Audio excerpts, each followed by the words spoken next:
Israel ও মার্কিন সামরিক অবস্থানের উপর নজিরবিহীন হামলা চালানোর দাবি করেছে ইরানের বিপ্লবী গার্ড কোর আইআরজিসি।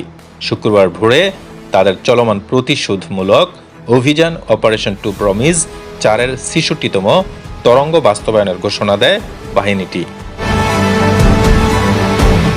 আইআরজিসির জনসংযোগ বিভাগ থেকে প্রকাশিত বিবৃতিতে জানানো হয়, অধিকৃত ভূখণ্ডের কেন্দ্রস্থল ও দক্ষিণ প্রান্ত সহ মধ্যপ্রাচ্যে মোতায়েন করা মার্কিন সামরিক ঘাঁটিগুলোতে এই ব্যাপক ও সমন্বিত হামলা সফলভাবে সম্পন্ন হয়েছে।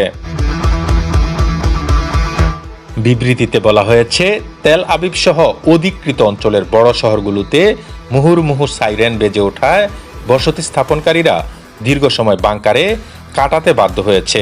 একে আইআরজিসি সাইরেন থেকে সাইরেন দুঃস্বপ্ন হিসেবে আখ্যায়িত করেছে।